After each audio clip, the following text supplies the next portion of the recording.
हाय दोस्तों, आज हम लोग पढ़ रहे हैं एनईपी 2020। एनईपी 2020 यानी national education policy. National education policy जो थी वो 2020 में आई। सबसे पहला क्वेश्चन जो है, एनईपी 2020 कब लागू हुई थी? एनईपी 2020 में लागू हुई है। एनईपी 2020 किस पुरानी नीति की जगह लाई गई है? जो कि 1986 की नीति शिक्षा नीति जो थी उसकी जगह पर एनईपी 2020 आई। एनईपी 2020 34 सालों के अप्रॉक्स में आई थी। नई शिक्षा नीति कितने वर्षों बाद बदली गई? 34 वर्षों बाद। एनईपी 2020 का मुख्य उद्देश्य क्या है? एनईपी 2020 का मुख्य उद्देश्य रहा था समग्र यानी पूरी तरीके से बहुविषयक और कौशल आधारित यानी बच्चों का स्किल डेवलपमेंट और 360 डिग्री डेवलपमेंट होना चाहिए। इसकी संरचना जैसे कि अभी तक जितनी भी एनईपीज थी यानी जितनी भी पॉलिसीज थी उसमें संरचना हमारी 10+2 पे बेस्ड थी। लेकिन एनईपी 2020 5+3+3+4 के बेसिस पर बेस हुई। 5+3+3+4 यानी कि FPMS, foundational, pre preparatory, middle and secondary. Next question है, फाउंडेशनल स्टेज की क्या अवधि है? फाउंडेशनल स्टेज जो होती है 3 से 8 वर्ष तक होती है। प्री प्रिपरेटरी जो होती है वो 3 से 5 तक होती है। क्लास 3 से 5 तक होती है। एंड मिडिल एज जो होती है वो 6 to 8 क्लास तक होती है। फिर नेक्स्ट क्वेश्चन आता है कि ECCE किस आयु तक होती है? ECCE क्या होती है? अर्ली चाइल्डहुड केयर एजुकेशन, जो कि एनईपी 2020 के अंदर ही रही थी। ठीक है, इसमें क्या था, ये कितने वर्ष तक के बच्चों के लिए होती है? 3 से 6 वर्ष के लिए। इसमें हम लोग क्या बोलते हैं, फाउंडेशनल स्टेज जो हमने सबसे पहली स्टेज होती है उसमें क्या होता है, आंगनवाड़ी और प्री स्कूल किस चरण में आता है अगर पूछा जाए तो वो होता है फाउंडेशनल स्टेज। FLN यानी फाउंडेशनल लिटरेसी या न्यूमरेसी का लक्ष्य कितने वर्ष तक रखा गया? 2020 तक। कक्षा 3 तक के बच्चों में क्या मजबूत करना है? बुनियादी शिक्षा उनकी मजबूत होनी चाहिए और गणितीय दक्षता भी उनको अच्छी होनी चाहिए। सीखने का तरीका कैसा हो, नेक्स्ट क्वेश्चन में पूछ रहा है। सीखने का तरीका कैसा होना चाहिए? हम लोग कैसे सीखे कि हमें एक्सपीरियंस से सीख रहे हो, हम लोग अनुभव लेकर सीख रहे हो, हम लोग कोई चीज़ एक्टिविटी कर रहे हो उस पर सीख रहे हो। एक्सपेरिमेंटल लर्निंग का अर्थ क्या है? एक्सपेरिमेंटल लर्निंग यानी हमारी एनईपी 2020 थी वो लर्निंग बाय डूइंग पर आधारित थी यानी करके सीखना है। नेक्स्ट क्वेश्चन क्या है, मल्टीलिंगुअल्स पर जोर क्यों है? मतलब कि हम लोग क्यों एक से अधिक भाषा कौशल होना चाहिए? जैसे कि अभी बोला गया कि कक्षा 5 तक हमेशा मातृभाषा में पढ़ाइए, जैसे कहीं की तमिल भाषा है, कहीं की हिंदी है, कहीं इंग्लिश है, तो अपनी मातृभाषा में ही बच्चों को क्लास 5 तक पढ़ाना ये अनिवार्य कर दिया गया है। ठीक है, तो मल्टीलिंगुअल पर जोर क्यों दे रही है? क्योंकि भाषाई कौशल और सीखने में वृद्धि के लिए भी जोर दिया गया। उच्च शिक्षा में यूजी कितने वर्षों को? अब ये जो अंडर ग्रेजुएशन हम लोग पढ़ते थे यानी स्नातक स्नातक पहले 3 वर्षों तक होता था, अब ये जो है वो 4 वर्षों का किया गया है। एमफिल पहले एक होता था मास्टर ऑफ फिलॉसफी, जो कि खत्म कर दी गई है नीति 2020 के अंतर्गत। एनटीए क्या है? एनटीए बहुत सारे एग्जाम्स कराती है, आप उनको सुने होंगे, जैसे नीट के एग्जाम हो गए, अदर केवीएस एग्जाम्स होते हैं वो एनटीए ही कराती है। एनटीए क्या है? National testing agency. ये कॉमन एंट्रेंस टेस्ट आयोजित करने के लिए बनाई गई थी। शिक्षक प्रशिक्षण में क्या मानक है? यानी शिक्षक प्रशिक्षण में नया मानक क्या रखा गया? अभी क्या है, पहले क्या था, आप ग्रेजुएशन करिए देन आप बीएड कर रहे हैं। ठीक है, अब क्या हुआ, 4th ईयर इंटीग्रेटेड बीएड यानी आप ग्रेजुएशन के साथ साथ बीएड करिए।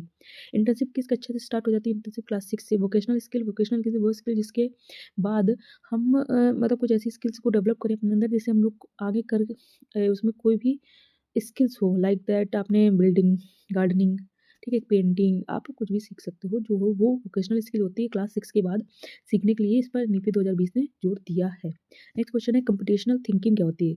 यानी ये किस एज में किस स्टेज पर आती है? यानी मिडिल स्टेज पर आती है, यानी 6 से 8 की जो स्टेज होती है उस पे हम लोग कंप्यूटेशनल थिंकिंग यानी कि हम लोग कंप्यूटर का ज्ञान, इनके बारे में हम लोग इस पर सीखते हैं। कितनी भाषाएं सीखने का सुझाव है? बेसिक त्रिभाषा सूत्र आया है हमारा जो नीति 2020 से 3 भाषाएं सीखने का सुझाव इसमें दिया गया है। 3 भाषा सूत्र यानी नेक्स्ट क्वेश्चन बोला, 3 भाषा सूत्र में बदलाव क्या है? हमेशा कैसे त्रिभाषा सूत्र का जो बदलाव रखा गया है वो ये है कि लचीली होनी चाहिए। लचीलापन मतलब होता है फ्लेक्सिबल हो। फ्लेक्सिबल मीन्स कि अगर उसमें कोई चेंजमेंट करना हो तो आसानी से किया जाए, ऐसा ना हो ब्रिगेड हो यानी दृढ़ हो जिसमें चेंजमेंट पॉसिबल ना हो। और मातृभाषा पर जोर दिया गया है। नेक्स्ट क्वेश्चन है, स्पेशल एजुकेशन जोन्स का उद्देश्य क्या है? स्पेशल एजुकेशन मतलब उन जगहों और उन जगहों पर ज़्यादा जोर दिया गया जहाँ पर पिछड़े क्षेत्र में हमारी गुणवत्ता शिक्षा को अच्छा करना था। अगला क्वेश्चन में आते हैं हम लोग, बच्चों को कौन कौन से कौशल सीखने चाहिए? बच्चों के अंदर होनी चाहिए क्रिएटिविटी आनी चाहिए, हमारी सृजनात्मकता होनी चाहिए, लाइफ स्किल सीखनी चाहिए, क्रिटिकल थिंकिंग भी आनी चाहिए। आर्ट इंटीग्रेटेड लर्निंग क्या है? यानी कला को विषय से जोड़ना, जैसे कि हम लोग ड्राइंग हो गया, इनको हम लोग सब्जेक्ट से जोड़ रहे हैं। ठीक है, ये होती है art integrated learning. Next question है, क्लास 6 से 8 में कौन सा प्रोजेक्ट होना चाहिए? मतलब किस टाइप का प्रोजेक्ट बच्चों को दिए जाने चाहिए? ये होते हैं स्थानीय व्यवसाय आधारित इंटर्नशिप, मतलब जो आसपास की जगहों से हम लोग सीख सकें। बैगलेस डे क्या है? ऐसा दिन यानी एक दिन ऐसा हो जिसमें बैग ले जाना ही ना पड़े स्कूल में, ऐसे उसे बैगलेस डे बोला गया था। रिपोर्ट कार्ड कैसा होना चाहिए? यानी हमारा जो रिपोर्ट कार्ड उस वीकेंड होना चाहिए कि सिर्फ नंबर बेस्ड हो। ठीक है? रिपोर्ट कार्ड जो होना चाहिए वो बहुआयामी यानी 360 डिग्री होनी चाहिए, जिसमें सारी स्किल्स पर ध्यान देना चाहिए। खाली ये नहीं है कि हम लोग अगर संज्ञानात्मक यानी कॉग्निटिव पर ध्यान दे रहे हैं, तो हम लोग उसमें साइकोमोटर्स पर ध्यान नहीं दे रहे हैं, हम लोग उसमें साइकोलॉजिकल पर ध्यान नहीं दे रहे हैं, ऐसा नहीं होना चाहिए। सारे 360 डिग्री प्रोग्रेस रिपोर्ट होना चाहिए। जैसे नेक्स्ट उसमें बताया गया है कि 360 प्रोग्रेस कार्ड होना चाहिए, यानी विद्यार्थी का पूरा विकास करना है आपको, समग्र विकास, होल। उसका असेसमेंट भी करिए, उस पे एवोल्यूशन भी करिए एंड उसका पूरा डेवलपमेंट भी आपके अंडर ही आता है। होलिस्टिक डेवलपमेंट क्या होता है? होलिस्टिक मतलब पूरा, सारा, यानी कि मानसिक भी उसका डेवलपमेंट हो, शारीरिक भी हो, भावनात्मक भी हो, सामाजिक भी डेवलपमेंट हो। वैसे बेसिकली 3 टाइप के डेवलपमेंट्स होते हैं। एक पहला जो होता है वो हमारी क्या होता है, मानसिक हो गया हमारा, भावनात्मक हो गया एंड तीसरा सामाजिक विकास हो गया। लेकिन जो शारीरिक विकास होता है उसको अलग से डेवलपमेंट का हिस्सा नहीं बनाया गया था, लेकिन अलग से आप दिखा सकते हैं कहीं-कहीं पर।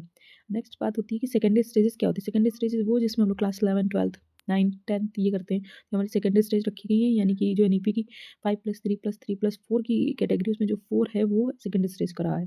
मातृभाषा में शिक्षा किस कक्षा तक अनिवार्य है? यानी किस कक्षा तक? वैसे बेसिकली जो बोला गया है वो क्लास 5 तक ही बोली गई है, लेकिन अगर हो सके तो आप क्लास 8 तक ही मातृभाषा में शिक्षा दीजिए बच्चों को। कोडिंग किस कक्षा में शुरू होती है?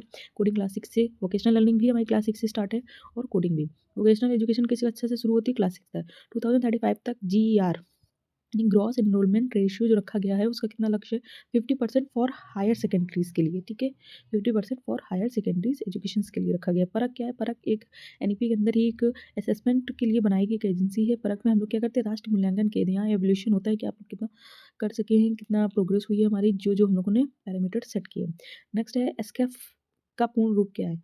एसक्यूएएफ का पूर्ण रूप क्या है? यानी school quality assessment and accreditation framework. ठीक है, नेक्स्ट है नई नीति में बोर्ड परीक्षा कैसी होगी? अब कैसे बोर्ड परीक्षा जैसे होती थी पहले, क्लास 10 में एक बोर्ड होता था, हम लोग को एकदम डरा देते थे कि नहीं बोर्ड परीक्षा आनी है, आप बहुत पढ़नी है। लेकिन इस टाइम पे इसको थोड़ा सा उसमें फ्लेक्सिबिलिटी लाई गई है कि आप बोर्ड परीक्षा सिर्फ रटने के लिए नहीं है, बच्चों में स्किल डेवलपमेंट करिए और उसमें इतना ज़्यादा प्रेशर मत बनाइए बच्चों पे कि नहीं आपको करना ही है। ठीक है, उनको उसकी अच्छाइयाँ ही बताइए। ठीक है, नेक्स्ट क्वेश्चन है मल्टी डिसिप्लिनरी एजुकेशन क्या होता है? यानी कि हमें केवल एक विषय की पढ़ने की व्यवस्था नहीं हो, कई विषय हम एक साथ पढ़ सकें। मल्टीपल एग्जिट पॉलिसीज़ क्या है? 1 वर्ष, ठीक है? 1 वर्ष में सर्टिफ़िकेट, 2 वर्ष में डिप्लोमा एंड 3 वर्ष में डिग्री और 4 वर्ष यानी 4 ईयर का अगर हो रहा है तो रिसर्च डिग्री होती है, ठीक है? इसमें क्या रहता है, जैसे हम लोग पहले 1 साल के लिए कर रहे हैं, तो 1 साल के लिए क्या होता है, सर्टिफ़िकेट मिलेगा आपको। अगर कोई चीज़ कोई 2 ईयर्स के लिए तो वो फिर डिप्लोमा पे जाएगा, 3 ईयर्स के लिए डिग्री है, 4 साल के लिए तो रिसर्च डिग्री आपको दी जाएगी उसमें। ये पॉलिसीज़ में इंक्लूड किया गया। एकेडमिक बैंक ऑफ क्रेडिट क्या है? ये क्या है, छात्रों के क्रेडिट डिजिटल रूप से संग्रहित होंगे।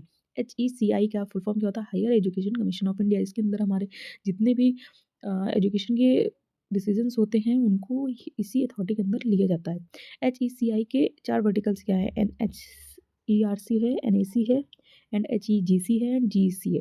नेक्स्ट है नेशनल रिसर्च फाउंडेशन का एम क्या है? उद्देश्य क्या है? इसका बेसिकली उद्देश्य रिसर्च का मतलब ये शोध होता है, तो यानी शोध को बढ़ावा देना, यानी रिसर्च को, रिसर्च फील्ड में बच्चों का इंटरेस्ट डेवलपमेंट करना है और उनको उस चीज़ में बढ़ावा भी देना है। नेक्स्ट है प्रोफेशनल एजुकेशन में सुधार करना है, यानी जो हमारी प्रोफेशनल एजुकेशन के अंदर क्या आते हैं, हमारे बीएड हो गया, डीएलएड हो गया, ये सारे क्या होते हैं? प्रोफेशनल एजुकेशन से, यानी कोई किसी प्रोफेशंस के लिए हम लोग इस पर पढ़ाई कर रहे हैं, तो इसकी गुणवत्ता को भी, क्वालिटी को भी अच्छा करिए। इस पे इसके जो रूल्स हैं, रेगुलेशंस हैं, उनको बेहतर बनाना है। टीचर एजुकेशन एकीकृत क्या है? यानी इंटीग्रेटेड टीचर एजुकेशन 2030 तक इसका लक्ष्य रखा गया है। नेक्स्ट है 4 वर्षीय बीएड किससे अनिवार्य है?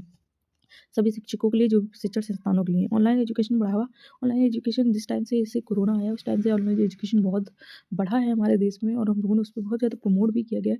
तो ये एक अच्छा भी चीज़ है, लेकिन बच्चों को ये बताना बहुत ज़रूरी है कि ऑनलाइन एजुकेशन यानी ऑनलाइन जो पढ़ाई उसको यूज़ करने का तरीका क्या होता है। तो यानी इसको बढ़ावा क्यों दिया गया? आप डिजिटल प्लेटफ़ॉर्म है, वर्चुअल लैब्स मिल जाती हैं बच्चों को। And thank you so much, like and subscribe.